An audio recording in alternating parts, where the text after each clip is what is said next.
आईनी तरमीम के लिए 1 अरब रुपए की ऑफर कौन और किसको कर रहा है? आईनी तरमीम के हवाले से क्या पाकिस्तान मुस्लिम लीग नून के 7 अरकान असेंबली पाकिस्तान तहरीक इंसाफ से राबिते में है? आईनी तरमीम के मामले के ऊपर मौलाना फजलुर रहमान साहब ने झंडी पाकिस्तान पीपल्स पार्टी PMLN को करवाई है या PTI को? आईनी तरमीम किस दिन होगी और उसका क्या मतलब होगा? आप सब पर सलामती हो, मैं यासिर रशीद हूं और आप मेरा वीलॉग देख रहे हैं। नाज़रीन, आज सैयद खुर्शीद शाह की ज़ेर सदारत पार्लिमानी खुसूसी कमेटी का इजलास हुआ, जिसमें हुकूमत की तरफ से आईनी तरमीम का किसी हद तक ड्राफ्ट पेश कर दिया गया। पार्लिमानी खुसूसी कमेटी में जो हुकूमती ड्राफ्ट पेश किया गया उसमें आईनी अदालत का जिक्र नहीं था। हुकूमती ड्राफ्ट के मुताबिक वफाकी आईनी अदालत की बजाय आईनी बेंच बनेगा और आईनी बेंच पर पाकिस्तान तहरीक इंसाफ समेत किसी जमात को एतराज नहीं है, लेकिन उसके अंदर जजेस कौन होंगे, टॉप सीनियर होंगे या और होंगे, यह मामला भी ज़ेर बहस है। हुकूमत आईनी अदालत के कयाम के मुसव्वदे से पीछे हट चुकी है और आईनी बेंच की तकर्री जो है वो जुडिशल कमीशन करेगा। ड्राफ्ट में जुडिशल कमीशन के अमल को भी रिकॉन्स्टिट्यूशन करने की तजवीज़ है। ड्राफ्ट में चीफ जस्टिस की तकर्री के मामले पे 3 सीनियर जजेस में से किसी एक तकर्री की तजवीज़ है। ड्राफ्ट के मुताबिक पार्लिमानी कमेटी 3 सीनियर जजेस के नाम को तजवीज़ करेगी। पार्लिमानी कमेटी की हिद्दत को भी बदला जाएगा।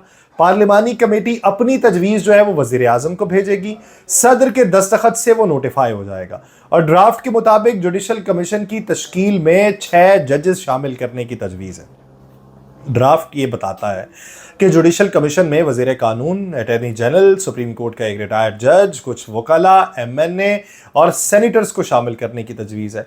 90 रोज़ के अंदर दोहरी शहरियत रखने और उसके बाद इस्तीफ़ा देने की तजवीज़ पर पाकिस्तान तहरीक इंसाफ के तहफ़्फ़ुज़ात हैं।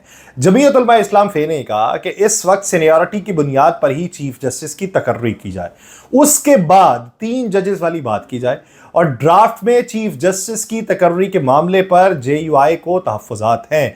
JUI के जो तहफ़्फ़ुज़ात हैं उसमें वो तो ये वाज़े तौर पे कहते हैं कि अभी सीनियर मोस्ट जज होगा और उन्होंने बबांगे दौल ये बात की कि एक ट्रेंड सेट है और सिर्फ एक ही इदारे के अंदर है, कम से कम उसको तो चलने दें। और आज भी यही बात हुई है कि उन्होंने उनके सामने यही रखा है कि अभी पुराने तरीका कार के तहत चले। दूसरी तरफ पाकिस्तान बार काउंसिल के मेंबरान की जानिब से आज हामिद खान साहब सुप्रीम कोर्ट में पेश हुए थे और उन्होंने मुजव्वज़ा आईनी तरमीम के खिलाफ दरखास्त वापस लेने की आज इस्तदा कर दी। हामिद खान साहब ने कहा कि हम दरखास्त को वापस लेना चाहते हैं। चीफ जस्टिस साहब ने जवाब में उनसे पूछा कि आपको सिर्फ दरखास्त वापस लेने के लिए वकील किया गया, क्योंकि आप पहले तो वकील नहीं थे। तो उन्होंने कहा जी आबिद जुबैरी खुद भी दरखास्त वापस ले सकते थे, आप आए हैं इस दरखास्त वापस लेने के लिए। काजी फाइज ईसा साहब ने कहा कि एतराज़ात के साथ दूसरी दरखास्त भी मुकर्रर है। हामिद खान साहब ने कहा कि हम दोनों दरखास्तें वापस लेते हैं। काजी फाइज ईसा साहब ने फिर उनसे कंफर्मेशन के लिए पूछा कि आप सिर्फ एतराज़ात के खिलाफ अपील वापस ले रहे हैं या असल दरखास्त को भी आप वापस ले रहे हैं? हामिद खान साहब बोले हम दरखास्त और एतराज़ात के खिलाफ दरखास्त दोनों अपीलें वापस ले रहे हैं। चीफ जस्टिस ने कहा कि दरखास्त 6 वकला ने दायर की थी। फिर वो आए उस नुक्ते पे, वो खुद भी कह सकते थे कि हम वापस लेना चाहते हैं। हामिद खान साहब, मुझे यकीन है कि आपकी खिदमात जो हैं वो बाज़ाब्ता तौर पर ली गई होंगी कि आप जाएं और दरखास्त को वापस लें। सुप्रीम कोर्ट ने मुजव्वज़ा आईनी तरमीम के खिलाफ दरखास्तें वापस लेने की बुनियाद के ऊपर खारिज कर दी हैं। अब इससे तासुर किया जाता है कि क्या पाकिस्तान तहरीक इंसाफ आईनी तरमीम के ऊपर अग्री कर चुकी है जिसकी बुनियाद पर यह दरखास्तें वापस ली हैं? कानूनी माहिरीन और जो इस पे तहरीक चलाने वाले हैं वो ये कहते हैं कि अगर दरखास्तों वाला मंजरनामा हो गया तो हमारे लिए कुछ परेशानियां हो जाएंगी, क्योंकि हम अदलिया की बहाली की बात कर रहे होंगे और अदलिया के अंदर ही हमारा केस चल रहा होगा, तो इसलिए हमने वो केस नहीं चलवाना। अब अगर शिकों के ऊपर एतराज हुआ तो डायरेक्ट हमने तहरीक चलानी है। दूसरी तरफ बैरिस्टर गौहर ने यह कहा कि हुकूमत के वोट सिर्फ उनकी किताबों के अंदर पूरे हैं। हुकूमत ने ना अपने मेंबरान से पूछा ना डर के मारे जवाब दिया। वो कहते हैं मेरे पास बावसूख और काबिल एतमाद सोर्स से ये खबर आई है कि 7 मेंबर वोट नहीं देंगे। उन्होंने कहा वो मेंबरान कहते हैं कि वो वोट नहीं देंगे और हम इस बात पर यकीन नहीं रखते कि वोट इस अंदाज से दिए जाए। हुकूमती मेंबरान ने यह कहा कि हम नाअहल भी हो जाएं लेकिन वोट नहीं देंगे। कहते हैं शायद बिलावल को भी इल्म है कि उनके अपने मेंबरान वोट नहीं दे रहे। मुजव्वज़ा आईनी तरमीम पर इत्तफ़ाक़ राय के लिए आज जो पार्लिमानी खुसूसी कमेटी का इजलास था उसमें अपोजिशन लीडर उमर अयूब मौजूद थे। उमर अयूब साहब से पूछा गया कि सर आप बता दें कुछ, तो उन्होंने कहा जी अभी बात करना कबल अज वक्त है, मौलाना फजलुर रहमान आएंगे तो बात होगी। इस वक्त पाकिस्तान तहरीक इंसाफ के हवाले से उन्होंने कहा कि छापे मारे जा रहे हैं, हमारे लोगों को नकद रकम की ऑफर हो रही है, और ये नकद रकम की ऑफर पहले एक जगह बताई गई 20 करोड़ है, फिर बताई गई 40 करोड़ है, अब कही गई 1 अरब है। मैंने मुख्तलिफ लोगों से पूछा कि ये भी बता दें कि ऑफर किसकी तरफ से होती है, तो वो कहते हैं वक्त आने पर सारा कुछ खोल के रखेंगे।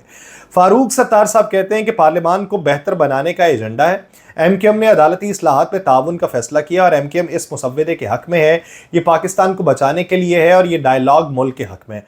चलें, डायलॉग की अगर बात होती है तो जमीयत का कुली तौर पे उस पर मौक़िफ़ ये है कि हम उस चीज़ को तब्दील नहीं करना चाहते जो पहले से एक ट्रेंड सेट है कि मोस्ट सीनियर जज जो है वही सुप्रीम कोर्ट का जज बनेगा। वो कहते हैं कि हम पर्सन स्पेसिफिक कोई तब्दीली नहीं लेके आना चाहते।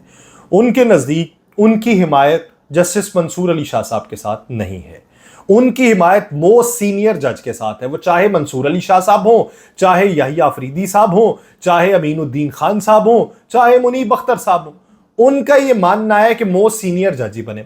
दूसरी बात फिर जब वो ये करते हैं, वो कहते हैं कि बेंच बनाया जाए, तो बेंच बनाने पे उनका मकसद ये है, अभी जो बात हो रही है कि जुडिशल कमीशन वो बेंच बनाएगा, लेकिन जुडिशल कमीशन जो बेंच बनाएगा उस बेंच को ही आगे केसेस में रखा जाएगा या बाद में जाके वो हर केस टू केस वेरी करता हुआ वो बेंच तब्दील होगा, ये एक सवाल।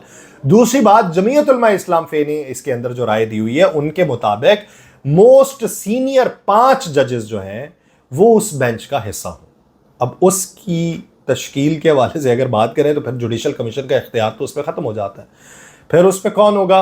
जस्टिस मंसूर अली शाह साहब, जस्टिस याहिया अफरीदी साहब, जस्टिस मुनीब अख्तर साहब, जस्टिस अमीनुद्दीन खान साहब, और उनके बाद एक और जस्टिस, मैं माजरत चाहता हूँ वो 5वें नंबर पे जो है उनका नाम इस वक्त ज़हन में नहीं आ रहा। ये 5 जजेस होंगे।